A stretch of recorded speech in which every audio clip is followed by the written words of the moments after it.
예, 안녕하십니까. 한림대 동탄성심병원에서 견조관절 맡고 있는 김용태입니다. 그래서 하이그레이드 PTICT는 결국 우리가 환자분께 양말이라고 얘기를 하는데 양말 두께가 한 반 정도 다른 게 되겠습니다. 그래서 그 서바크로미얼과 인트라티큘라 사이에 그 구별이 명확하게 지어져 있고요. 스몰 사이즈 FTICT는 그래도 구멍이 뻥 뚫린 거라고 볼 수 있겠습니다. 우리가 레터럴 포지션에서 스콥을 넣을 때 그 이제 PTICT 같은 경우는 그 위쪽에 이렇게 공기방울이 좀 있지만 그 아닌 경우는 이렇게 공기방울이 다 빠지고 서바크로미얼 스페이스가 보이는 것도 보일 수가 있겠습니다. 그래서 교과서적인 그 수술적 근거, 수술적 인디케이션은 이제 그 두께가 반 이상 침범했을 때, 즉 하이 그레이드 이상일 때인데 임상적으로 개인적으로는 이제 근력이 떨어질 때라고 이제 정해서 하고 있습니다. 그래서 결국 둘을 같이 다루는 이유는 그 조그만 아이솔레이트드 सब스캡 또는 슈프라 아니면 약간 같이 있기도 하고 그 머슬 아트로피는 당연히 거의 없고 패티 디젠도 거의 없고 텐던 리트랙션도 거의 없기 때문에 이제 어려운 릴리즈를 거의 할 필요가 없겠습니다. 그리고 또 특이할 만한 것은 대부분의 경우 이런 작은 그 커프 테어들은 스티프니스가 오히려 큰 커프보다 심합니다. 여기 있는 그 라지 투 매시브 커프 테어를 보면 밑에 있는 엑실러리 폴드가 이렇게 많이 늘어져 있는 것을 볼 수 있고 대부분 액티브 ROM에 떨어질 수 있어도 패시브는 다 나오는 반면에 이러한 그 니오투 스몰 PTI, FTICT 같은 경우는 여기 보면 그 엑셀리 폴드가 이렇게 좁아져 있고 주변에 염증도 꽉 차 있는 것을 볼 수 있겠습니다. 그래서 수술 기법도 중요하지만 오히려 수술 기법은 간단하고 스트레이트포워드하지만 정확하게 우리 초심자 선생님들께서 수술 인디케이션을 잡는 것이 서로 이제 환자도 선생님들도 편할 것이고 그 인플라메이션이 발생하는 이유가 이렇게 조그맣게 태어가 있을 때 몸이 어떻게든 이거를 치료하려고 막 인플라메이션을 일으키겠지만 부트라는 커프는 안 붙고 이렇게 겨드랑이 관절 주머니, 엑실러리 폴드나 그런 캡슐이 들러붙는다고 볼 수 있겠습니다. 그래서 그것 때문에 우리가 스티프니스가 이제 그냥 오십견이라고 해서 당뇨나 여러 가지 뭐 그 생애 주기 따라 올 수도 있지만 로테이터 커프 테어 때문에도 올 수도 있다는 것을 우리가 알아야 되고 그렇습니다. 그래서 그 모든 스몰이든 모든 그 커프 테어는 다 작게 시작합니다. 그래서 작지만 시그니피컨트한 테어를 정확하게 스크리닝하는 것을 통해서 이제 우리가 그 리페어 레이트도 줄이고 더 커지기 전에 리페어를 성공할 수가 있겠습니다. 그 서지컬 테크닉은 아까 말씀드린 대로 좀 간단한 편이라서 뭐 릴리즈를 심하게 하거나 뭐 슬라이드를 하거나 그럴 필요는 없겠지만 그 커프 리페어랑 아크로미오플라스티가 당연히 이제 많이 필요하고 또한 부수적으로 어떤 경우에도 우리가 들어갔을 때 그냥 커프만 리페어해야지 하고 나오는 것보단 바이셉스 테노데시스나 아니면 캡슐라 릴리즈 또 할 수 있는 그 술기와 준비를 하고 들어가는 것이 좋겠습니다. 그래서 결국 중요한 거는 누구를 수술을 하고 누구를 MRI를 찍을지가 이제 중요하고 그리고 이따가 보여드리겠지만 좀 잘 안 보이는 그런 리전을 찾는 것이 중요하겠습니다. 좀 여기는 좀 그 바빠 보이는 슬라이드인데 결국 중요한 거는 피지컬 익셈이 아주 중요하다는 거고 그 환자한테도 중요하고 본인한테도 중요합니다. 그래서 환자들이 그냥 어깨가 아파요 하고 오지만 이게 굳어서 아픈 건지 힘을 쓸 때 아픈 건지 둘 다인지가 이제 정확하고 또 우리가 수술 전에 환자들한테 그냥 초음파만 대고 MRI만 보고 수술합시다 그런 것보다 실제로 이렇게 근력 체크도 해보고 가동 범위도 보면 환자도 이제 진찰받는 느낌이 들면서 이제 라포가 생기고 말씀드린 대로 이제 회전근개 봉합술은 아파서 받는 것도 아니고 굳어 있어서 받는 것도 아니고 근력이 떨어지고 상응하는 힘줄 파열이 있다라고 있어서 수술하는 거다라고 미리 얘기를 해주고 시작을 하면 그 수술하고 초반에 힘든 과정에 많이 아플 때 환자분한테 근력이 돌아오는 걸 보여주면서 라포를 잘 유지할 수 있겠습니다. 그래서 제 루틴으로는 저는 항상 ROM을 포워드 엘리베이션, ERS 사이드, IRF 백을 다 체크를 하고 특히 파워 커프도 포워드 엘리베이션, 익스터널 로테이션도 꼭 체크하고 인터널 로테이션도 리프트 오프나 벨리 프레스나 아니면 이렇게 그 크로스 바디 어덕션으로 꼭 체크를 해주고 있습니다.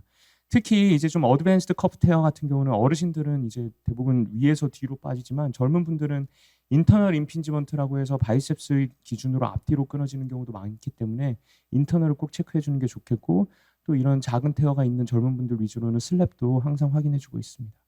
그래서 결국에는 우리가 교과서적으로는 전공의 시험에도 프로즈는 액티브 패시브 둘 다 줄었지만 파워는 그대로 뭐 FTICT나 슈도는 이제 액티브는 비슷하거나 줄 수 있지만 패시브는 괜찮고 스트렝스는 떨어진다라고 되어 있지만 많은 경우에 이런 니오투스말 FTICT 같은 경우는 이런 것들이 다 나옵니다.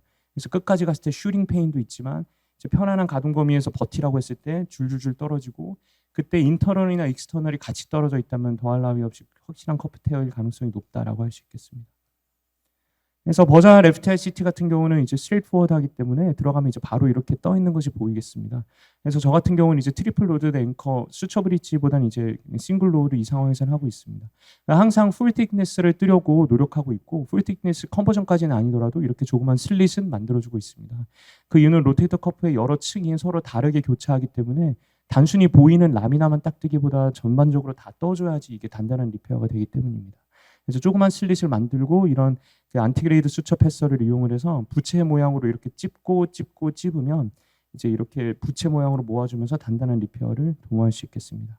이때 중요한 것은 조그만 구멍으로 우리가 앵커를 받고 거기에 이제 실이 많이 이렇게 모여 있기 때문에 지금 여기 보이는 제품은 사이드 로딩이라고 해서 이제 옆으로 실을 넣는데 지금 계시는 많은 병원들이 이런 것이 없을 수도 있습니다. 그냥 앞에서 로딩을 하면 들어가면서 실을 캐치할 수가 있으니까 그럴 때는 이제 뭔가 좀 꽉 눌리는 것 같으면 생각보다 패싱이 안 되면 이거는 다른 실이 물렸다 하고 바로 빼시고 이거를 무른 상태로 그 밑에를 좀 왔다 갔다 해주면 아래에 로어 자아가 들어갈 수 있는 공간이 생깁니다.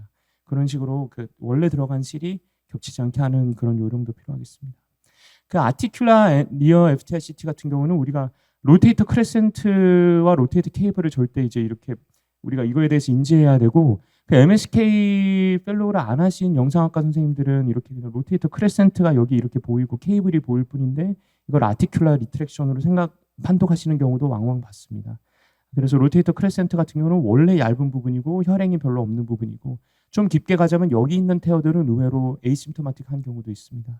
그 로테이터 케이블이 이렇게 보이고 MRI에서도 이렇게 짱짱하게 보이는데 여기와 이런 그 아티큘라 PTICT는 사실 MRI로 구별하기는 어려울 수 있습니다. 그렇기 때문에 위크니스를 반드시 체크하는 것이 중요하겠습니다.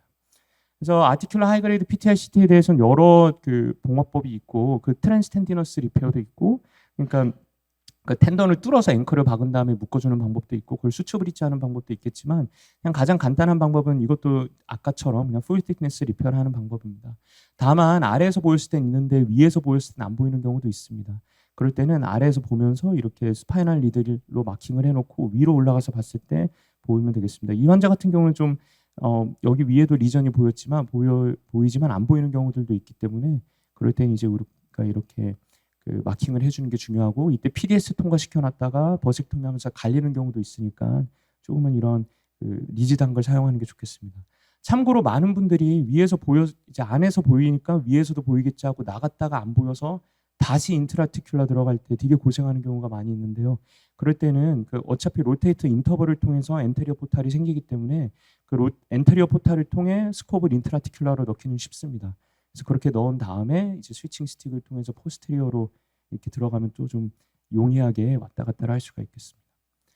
컨실드 인터스티셜 리전 CID 이건 이제 위도 붙어 있고 아래도 붙어 있는 그런 텐던입니다. 사실 로테이터 커프 그 하이그레이드 즉 이렇게 근력 약화를 야기하는 테어는 좀 컨저베의 여지가 많이 없지만 여기에 많은 여러 특히 카드의 많은 교수님들께서 이제 인젝션을 통해서 콜라겐 인젝션을 통해서 좀 좋은 결과를 얻고 있어서 그것도 방법일 수 있겠습니다. 어쨌든 리전을 정확히 아이덴티파이케이션 하는 것이 중요하고 저는 개인적으로 이제 바이셉스를 기준으로 한 몇 센치 정도 뒤일지 이런 것들을 생각을 하고 들어가는데 사실 쉽지는 않겠습니다. 보면 뭐 버블 사인이라고 해가지고 우리가 그 식염수를 넣어서 좀 이렇게 부풀어 오르나 보는 방법도 있지만 제 생각에 제일 스트레이트 포워드한 방법은 이런 블런트한 인스트루먼트 스위칭 스틱도 좋고 아니면 쉐이버의 등판도 좋고 그걸 이렇게 문지르다 보면 이렇게 움푹 들어가고 거의 뼈가 만져지는 부분이 항상 있습니다. 그 카데바 스터디에서는 우리 그 들어오시는 어텐디들을 위해서 저희 렉처러들이 항상 로테이터 커프 테어를 만들어야 되는데 만들어 보신 분들은 알지만 이제 인텍트한 로테이터 커프는 아주 두껍고 그 아래포로 많이 지져도 뚫리지도 않거든요. 근데 이런 경우는 움푹 파이는 곳에다가 쉐이버 몇 번만 왔다 갔다 하면 바로 까이면서 이렇게 쑥 들어가는 모습을 볼 수가 있습니다. 그래서 인박스 서브스캡 리페어도 간단하게 다루자면 그 서브스캡 같은 경우는 언제나 롱헤드업 바이셉스가 테노데시스가 돼야 됩니다. 다 롱헤드업 바이셉스가 이렇게 90도로 꺾이는 부분이 썸럭세이션 되면서 지퍼열도 끊어지기 때문에 그래서 어퍼 엣지 테어를 이제 만들게 됐습니다. MRI는 많은 연구에서 다이그노스틱 밸류가 그렇게 좋진 않다라고 나와 있어서 저는 항상 인터널 로테이션을 체크를 하고 그에 더불어 이제 슬랩 피지컬 파인딩, 바이세스 피지컬 파인딩이 같이 나올 때 좀 강하게 의심을 합니다. 이거는 이제 다른 케이스로 그 매시브 테어에서 서바코널 스페이스에서 서브스캡이 보일 텐데 이제 우리가 항상 이런 식으로 많이 하던 것들은 이제 큰 FTICT에서는 가능합니다. 그래서 우리 선생님들께서 이제 교수님들 하시는 큰 태어 많이 보다가 밖에 가서 이제 작은 태어들도 많이 해주셔야 되는데 의외로 안 보여서 당황할 수도 있습니다.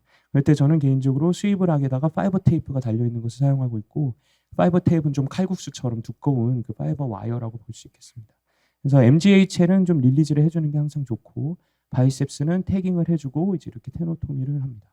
그 다음에 여기에 보면 이제 리딩 엣지 테어가 일부러 좀 작은 거를 가지고 왔는데요. 이렇게 해서 들어가서 70도 스코브로 놓고 인터널을 하면서 뭐 프로브를 통해서 텐던을 제껴보거나 뒤로 빼면 이런 리전이 보이게 됩니다. 살짝만 데브리를 해도 이렇게 확 갈리는 모습을 볼 수 있고, 패톨로직하고 이분 또한 인터널이 많이 약했습니다.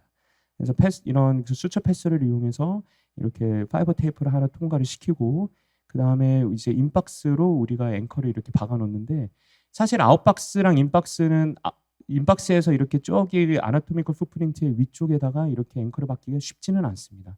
그래서 최대한 올릴 수 있을 만큼 올리도록 하고, 이때는 거의 환자 귀에 닿을 정도로 우리가 앵커 트래젝토리 줘야지 좀 좋은 보온의 펄치스를 할 수가 있습니다. 그렇게 해주고 나면 이렇게 야무지고 짱짱하게 잘 리페어가 되겠습니다. 그래서 개인적으로 앵커는 저는 큰 앵커보다는 작은 앵커를 쓰는 편이고, 그 풋프린트 프랩을 예전에는 이제 캔서러스 본까지 하는 게 원칙이었지만 이제는 꼭 그렇게까지는 안 해도 되기 때문에 그 4.7에서 8mm 풋프린트가 충분히 보이면 이렇게 벤팅이 많이 된 바이오 컴포짓을 사용합니다. 그래서 버전 NFTRCT나 아니면 좀 작은 FTRCT처럼 풋프린트가 잘 보이면 이렇게 사용을 하고 있습니다. CID나 아티큘라 FTRCT처럼 좀 풋프린트를 완전히 확 보기가 어려울 경우에는 셀프 펀칭 몰순처를 사용하고 있습니다. 근데 어떤 앵커를 사용하든 간에 조금 아까 우리 저번 세션에서도 본 퀄리티에 대한 앵커에 대해서 좀 질문도 들어왔었는데, 뭐 어떤 앵커를 사용하든 간에 저는 싱글로 리페어를 하고서 이렇게 매듭을 지은 다음에 버리지 않고 그거를 레터럴 앵커 하나로 좀 옆에 눌러줍니다. 그럼 두 가지 장점이 있는데, 로드 쉐어링이 된다는 장점이 있고, 또 하나는 이런 매듭을 눌러줌으로써, 그리고 또 이런 그 꼬매놓은 텐던도 이렇게 세부리 모양으로 테이퍼링 되면서 좀 여러 장점이 있다고 생각합니다. 뭐 포스트오피 케어는 병원마다 다르겠지만 저는 이런 작은 테어들은 5주 정도 고정을 하고, 환자들한테 한 단계는 5주라고 설명을 합니다. 1단계는 완전 고정, 주먹잼잼이랑 팔꿈치 접고 펴기는 그래도 하시라고 합니다. 패시브로 펴지는지만 확인하면 되지 막 쓸 필요는 없습니다. 테노데시스를 했기 때문에. 2단계는 안 쓰면서 스트레칭이라고 하고요. 팔을 몸에 붙여서 쓰는 건 괜찮지만 힘을 빼고 들어올리거나 아니면 막대기를 이용하거나 누워서 제끼는 건 괜찮다고 합니다. 3단계는 아무 로딩 없이 가벼운 일상생활이 가능하다고 하고, 4단계가 돼서는 이제 고무줄 등을 이용해서 안 아프게 오래 버티기, 스트레칭은 아프게, 근력 운동은 안 아프게 강조합니다. 6개월째 MRI를 찍고 괜찮은 것을 같이 보고 풀 ROM을 합니다. 저는 개인적으로 NSAID를 6개월까지는 쓰지 않지만 6개월째 조금 이렇게 좀 스티프니스가 남은 분들은 그때 NSAID를 좀 주거나 인젝션을 좀 해서 마저 스트레칭을 하면 잘 풀리는 모습을 볼 수 있습니다. 참고로 이제 좀 별건 아니지만 꼼수는 4, 5주 때 반드시 환자들한테 그 스카를 꼭 문지르라고 해야지 좀 하이퍼 센시티브를 막을 수가 있고, 개인적으로 그 테로사나 그 포스터 같은 걸 2개월 정도까지는 쓰고 있습니다. 네, 경청해 주셔서 감사합니다.